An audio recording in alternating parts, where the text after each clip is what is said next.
A esta hora temas económicos en nuestra pantalla. ¿Cómo le va? Bienvenido. Vamos a pasar a revisar decisiones que toman los gobernantes y que repercuten en nuestros bolsillos. Está pasando en Paraguay. El gobierno de Mario Abdo apura conversaciones en Brasilia para lograr que antes de mayo de 2019 se firme el TLC Mercosur-Unión Europea. Reino Unido además tiene sus empresas dando su opinión ante el Brexit, un Brexit que tiene muy mal parado a Theresa May en Reino Unido. Y en nuestro expediente económico hoy vamos a ver de qué se trata esta maquinita de hacer dinero.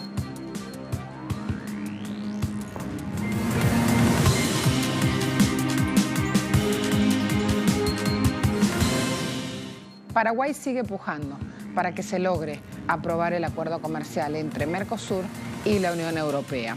Habló el portavoz del Ministerio de Exteriores, Luis Alberto Castiglioni.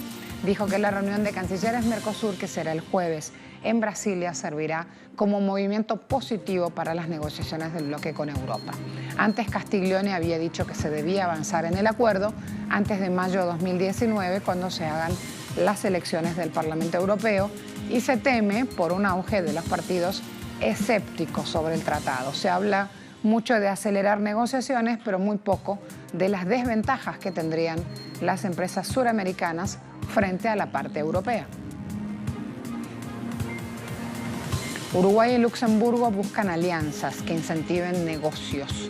Una misión económica del país europeo está en Uruguay en un foro que se llama justamente Luxemburgo-Uruguay, donde están cruzando en Montevideo algunas ideas y formas de trabajo. La Directiva de Asuntos Internacionales de la Cámara de Comercio apunta a una buena alianza para hacer negocios con foco en sectores de finanzas y producción fílmica. El coordinador general del Programa de Servicios Globales de la Agencia de Promoción de Inversiones y Exportaciones de Uruguay también se refirió. Alejandro Ferrari dijo: este foro que se realiza busca fortalecer vínculos y potenciar negocios entre ambas partes.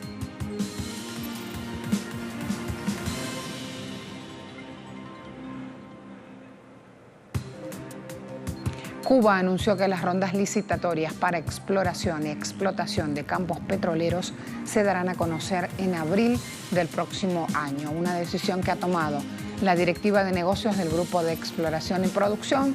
Allí tienen la información. En una primera etapa se despliega justamente más de estas herramientas. Se buscan licitar 24 bloques en el Golfo de México y en la zona económica exclusiva. Se van a incluir campos localizados en tierra y aquellos relacionados con proyectos de aumento de producción. Cuba tiene 79 bloques disponibles, 9 bajo contrato distribuidos en tierra, aguas someras y la zona económica exclusiva. El gobierno de La Habana estableció para las rondas licitatorias reglas que incluyen etapas del proceso, formas en las cuales se van a poder participar y además el contenido de las ofertas. El gobierno de Estados Unidos usa nuevos pretextos para hacer retroceder aún más las relaciones con Cuba. Lo advierten las autoridades de la isla. Sin embargo, si otra fuese la postura, también las buenas relaciones tendrían que generar justamente sus buenos dividendos. Miren este recorrido que hizo un grupo de trabajo de Estados Unidos, productores que estuvieron de visita en la isla. Son las fértiles tierras de Guira de Melena, a unos 45 kilómetros de La Habana. Hasta aquí llegaron 25 productores estadounidenses interesados en el mercado agrícola cubano. Lo que más les impresionó a ellos fue el desarrollo de los campesinos y la posibilidad de explicación que tenían los campesinos, los productores como tal. O sea, quizás ellos esperaban ver a productores de hace 40 años aquí en Cuba. La cooperativa de cultivos varios Santero Regalado la integran 200 asociados entre propietarios y usufructuarios que producen para el Estado 7.000 toneladas. Su presidente, técnico en agronomía, asegura que de no ser por el bloqueo, muchas de sus producciones pudieron exportarse hacia Estados Unidos. O sea, nosotros nos bloquean, pero ellos están bloqueados internamente entre ellos. Y la libertad es hasta cierto punto, porque si tuvieran verdadera libertad no había que contar con nadie. Pudieran venir todos esos productores que estuvieron aquí con deseo de negociar con nuestro país y hacerlo directamente. Sin embargo, están bajo el régimen también de la propia bloqueo que tenemos nosotros, lo tienen ellos internos también. A las tierras de la Cooperativa de Producción Agropecuaria Niceto Pérez también llegaron los productores norteamericanos. Cuenta su presidente Omar Barroso, quien también es diputado al Parlamento cubano, que a los visitantes les llamó la atención que algunos tractores de la cooperativa tienen más de 30 años de explotación y sin piezas de repuesto todavía funcionan. Con su iniciativa logran tener esta maquinaria caminando y produciendo todavía para nuestras cooperativas. Se están perdiendo, bueno, el sabor de las viandas del trópico, de la frescura con que pueden llegar a su país. Se están perdiendo todo eso que por lo cerquita que estamos de poder comercializar con ellos. En su visita a La Habana, el copresidente de la Coalición Agrícola de Estados Unidos para Cuba, Paul Johnson, dejó clara la situación. Cuba tiene muchas cosas que vender que a los estadounidenses les gustaría comprar. Cada país necesita crédito. Eso es un paso muy importante para normalizar la relación. Y segunda cosa que es muy importante, como estaba diciendo, es permitir las exportaciones de productos de Cuba hacia los Estados Unidos. Y hoy en día no tenemos nada. Y eso para mí no hace sentido porque hay muchas cosas que Cuba puede crecer que los americanos del norte quisieran comprar. Todo indica que la apuesta es buscar nuevos caminos con imaginación y creatividad. Lo cierto es que el bloqueo impide a los productores cubanos el acceso a financiamiento externo y a los granjeros estadounidenses participar en las oportunidades de inversión en Cuba. Fabiola López, Telesur, Artemisa, Cuba.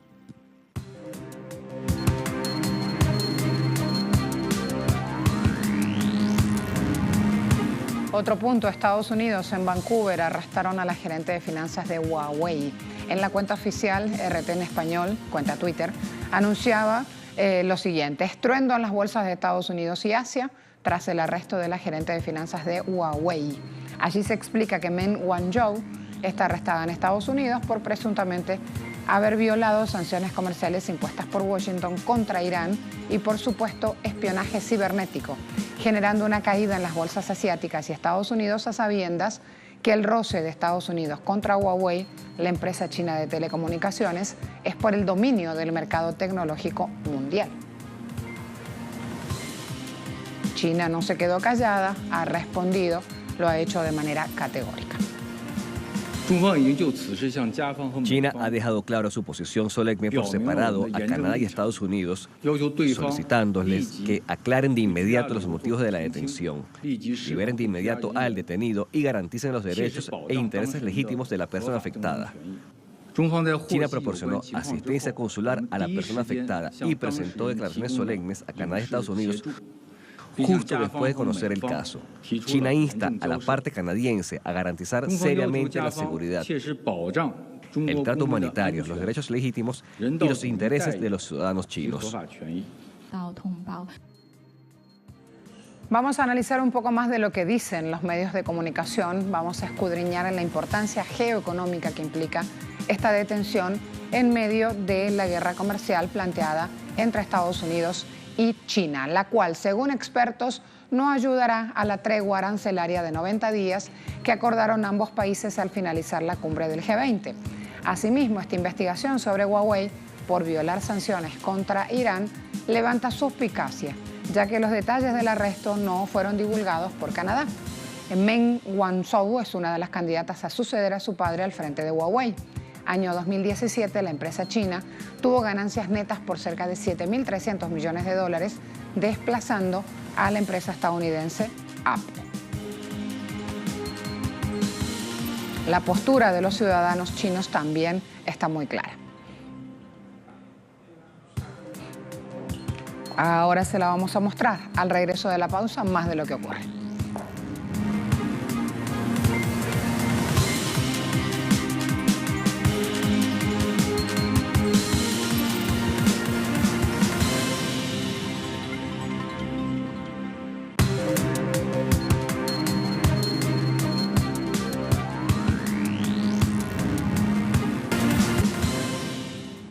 Ante la llegada del Brexit, algunas empresas en Reino Unido han comenzado a acumular productos antes de que el país salga de la Unión Europea en marzo del próximo año. Reino Unido corre el riesgo de tropezar con una salida desordenada de su principal socio comercial, la Unión Europea. Si eso pasa es porque el Parlamento aprueba el acuerdo de retirada de la primera ministra Theresa May el 11 de diciembre. Los líderes empresariales temen que todo esto lo lleve a controles fronterizos, a puertos bloqueados, a grandes colas en las carreteras, amenazando el valor de 540.000 millones de dólares de bienes que se mueven entre ambas fuerzas y dañando a las principales compañías, caso GSK o Unilever, por ejemplo. Como resultado de las compañías Rolls-Royce, Airbus, a minoristas, a fabricantes de grupos de alimentos, a fabricantes de bebidas, han dicho que están acumulando existencias antes del 29 de marzo. Una encuesta de la industria muy cerca mostró también que el almacenamiento fue un factor que impulsó producción en noviembre pasado. ¿Qué quiere decir? Que salieron, así como estos ricos bombones, a aumentar producción por si acaso. Por lo tanto, un escenario sin acuerdo realmente me asusta. Me refiero a que el chocolate no puede detenerse, tiene que seguir moviéndose todo el tiempo. Ya no somos parte del club y los productos pueden ser rechazados, tal vez más fácilmente. Por lo tanto, la fuerza laboral sería uno de los problemas resueltos que actualmente experimentamos. Y dos de los mayores problemas de un acuerdo con el Brexit serían golpeados inmediatamente. Lo que les preocupa es que los flujos de importación se interrumpirán en un escenario de no trato del Brexit. No nos suscribimos particularmente a esa opinión, debo decir. Creo que los flujos de importación serán bastante hábiles, pero es probable que los flujos de importación subsiguientes causen un problema debido al flujo hacia Francia. Francia es el primer punto en Europa, por lo tanto, tiene que involucrar ciertos controles y si el camión no puede salir, no puede volver a entrar o podría no querer volver de nuevo. Este jueves en Viena, Austria, se encuentran miembros OPEP, reunión ministerial de la Organización de Países Exportadores de Petróleo, que tendrá novedades. Los miembros de este cártel van a evaluar posibles recortes petroleros para el próximo año. Con esto quieren mantener la estabilidad en los precios del crudo. Ante la situación, hay expertos que están señalando que el recorte podría ubicarse en 4 millones de barriles al día. También sostienen esos mismos expertos que Arabia Saudita busca reducir producción para cumplir con sus planes de gastos internos, planes de crecimiento que tiene en marcha.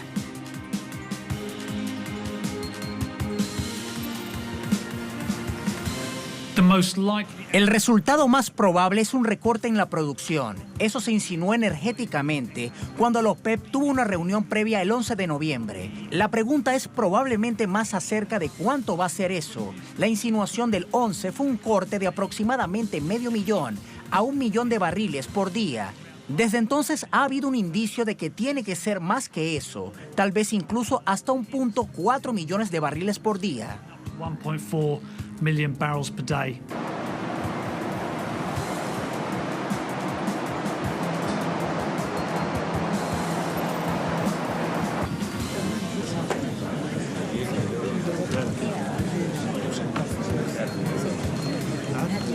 A Arabia Saudita le gustaría mantener buenas relaciones con los Estados Unidos, pero también tienen obligaciones con otros países de la OPEP y también tienen un presupuesto que cumplir para cumplir con sus propios planes de gastos internos y sus planes de crecimiento y la diversificación de su economía. Arabia Saudita está pisando una cuerda floja muy estrecha. Creo que es probable que reduzcan la tasa de producción de crudo, tal vez no tan dramáticamente como a algunas personas les gustaría, para tratar de encontrar un equilibrio entre lo que a los Estados Unidos le gustaría y sus propios intereses personales. La razón por la cual Estados Unidos está presionando a la OPEP en general para mantener altos niveles de producción es que a los Estados Unidos generalmente les gustaría un precio más bajo del petróleo. Les gustaría ver precios más bajos de la gasolina en las bombas de los Estados Unidos, porque eso es importante para los votos.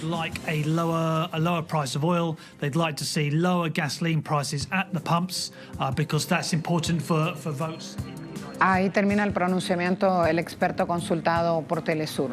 Hace minutos nada más les hablé de las inmensas repercusiones que genera la detención de una funcionaria de Huawei.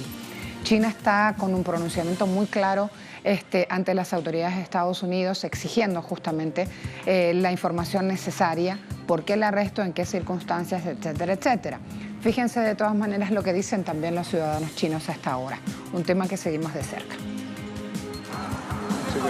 Creo que esto empeorará las relaciones bilaterales. Huawei actualmente tiene una gran participación en el mercado de telefonía, el mercado de la comunicación, que promueve y valoriza la imagen del país y el PIB. Esta acción definitivamente afectará la relación bilateral. 我觉得这个主要是应该是国家层面的事情，大家把策略谈好了，剩下的公司也好，个人也好，都是跟大形势去做的。所以真正来说，最主要的应该是国家层面的事情。 Tema de interés nacional para los chinos. Momento de hacer una pausa, la vuelta en análisis, la maquinita de hacer dinero. ¿Le gustaría tener una? Aquí le espero para contarles sobre esta.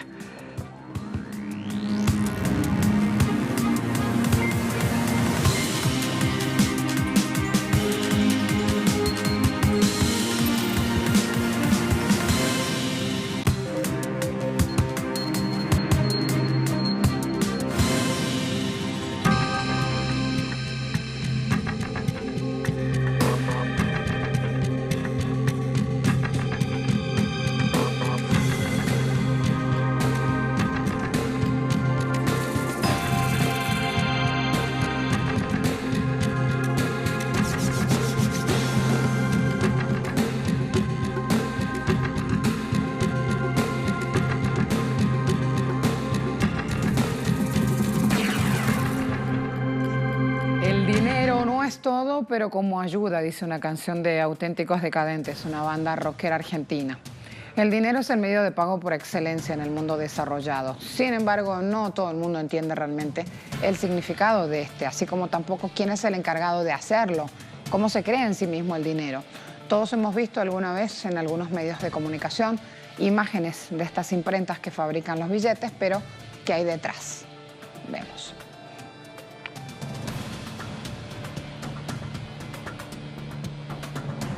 Allí lo tienen, Estados Unidos. Se ha globalizado justamente una frase atribuida a este hombre, precursor de la dinastía Rothschild. Permítanme emitir y controlar el dinero de una nación y no tendré por qué preocuparme de quién emite las leyes. Y sí, así tan claro es la cuestión. Avanzamos también con otros puntos que son menos claros, pero que hablan de esta maquinita.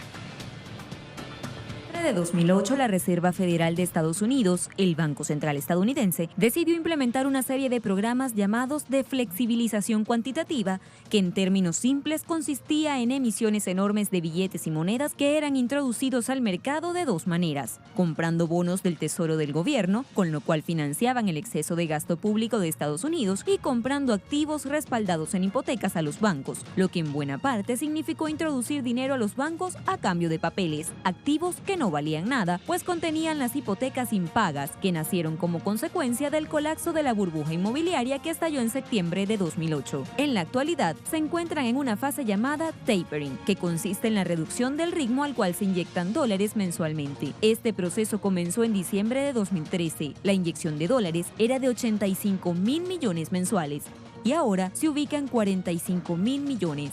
La hegemonía del dólar es tan importante como la hegemonía militar que tiene Estados Unidos. Esto es clave para lograr tener un modelo económico con déficit comercial gigantesco y déficit fiscal permanente. Cuando Estados Unidos emite, cualquier exceso de dólares que de otro modo generaría inflación sale del país y es aceptado por ciudadanos y habitantes de otros países. Entonces, como no todos los dólares emitidos se quedan en Estados Unidos, no se genera un real problema interno de inflación. Desde luego, uno podría pensar que al haber más dólares en el mundo, puede generarse una inflación en dólares. Ahora bien, ¿por qué se acepta el dólar fuera de Estados Unidos si este tiene problemas de deuda, dificultades fiscales, etcétera? Mucho se dice que la respuesta es porque no hay suplente, es decir, no existe por el momento otra moneda que haga las veces del dólar, que es reconocido como la moneda a usar por defecto en la mayoría de las transacciones entre países a la hora de practicar intercambios comerciales. Privilegiado sobre otras formas de pago, el billete verde, gracias además a mecanismos para presionar y condicionar su uso a través de grandes tratados comerciales, sistemas de préstamos internacionales, organismos internacionales como el Fondo Monetario Internacional, el Banco Mundial o el Banco Interamericano de Desarrollo que promueven el uso de dicha moneda, se le ha permitido a Estados Unidos convertirse en el eje de la red global de flujos financieros y comerciales, lo que supone un poderío exorbitante en la atracción de inversiones en todo el mundo, mientras que el euro pasa por una etapa crítica en Europa y el yuan chino, afirman algunos, no es convertible, por lo que se mantiene el uso del dólar a pesar de las dificultades de la economía estadounidense. Se le sigue dando a la maquinita. Solo en 2015 se emitieron billetes por valor de 560 millones de dólares al día. En total, más de 7.000 millones de dólares. Y en Europa, ¿quién decide mover la maquinita del dinero en circulación, en este caso, el euro? Mientras que el Banco Central Europeo se encarga de supervisar las actividades de los bancos centrales nacionales y de proponer las medidas encaminadas a incrementar la armonización de los servicios de caja dentro de la zona del euro, los bancos centrales nacionales ponen en circulación los billetes y monedas a través del sistema bancario y, en menor medida, del comercio minorista. El número de billetes en circulación se ha incrementado progresivamente desde la introducción del euro. Los billetes más usados para los pagos diarios son los de bajo valor, mientras que los de mayor denominación se utilizan preferentemente como depósito de valor y para las adquisiciones más costosas. Se estima que en términos de importe, entre un 20 y un 25% de los billetes en euros en circulación se mantiene fuera de la zona del euro, principalmente en los países vecinos. La demanda de billetes en euros aumentó significativamente, especialmente en los países de Europa del Este no pertenecientes a la Unión Europea, con la irrupción de la crisis financiera en 2008 y la depreciación de las monedas nacionales frente al euro. El Banco Central Europeo nunca ha creado tanto dinero como en estos años. Desde finales de 2014 ha generado 3 billones de euros que ha dado a los bancos para relanzar el crecimiento. El problema es que solo un 11% de ese dinero ha ido a la economía real y el 89% fue a la especulación, a los mercados financieros. De ahí que sean cada vez más las voces que dicen que no hay que hacer más dinero, no hay que crear más liquidez, sino cambiar lo que se hace con ese dinero. De modo que si se avecina una nueva crisis financiera, como ha asegurado el Fondo Monetario Internacional, hace falta crear empleos sólidos, no deslocalizables, para así resistir mejor ese próximo crash.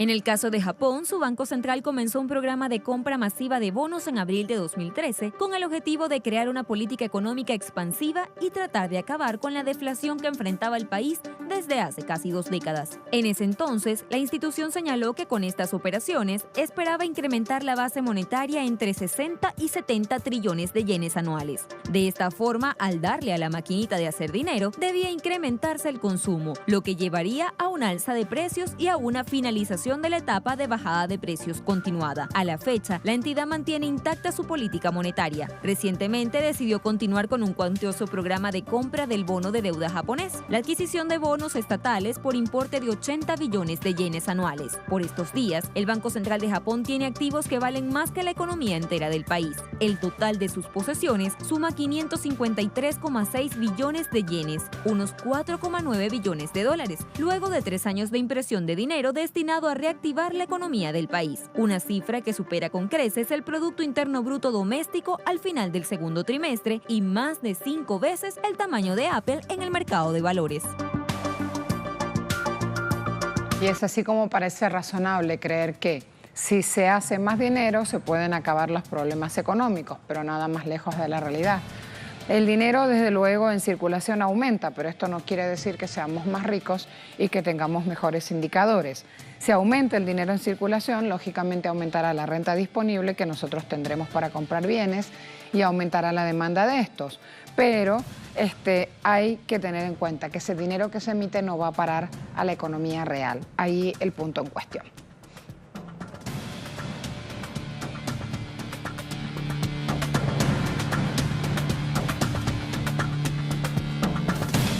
Tiempo de indicadores petroleros y correspondía bien esa música porque hoy se está reuniendo OPEP jueves y viernes, así que vamos a tener novedades seguramente en breve. Brent 60,52, WTI 51,83, OPEP 60,08. Gracias a todos.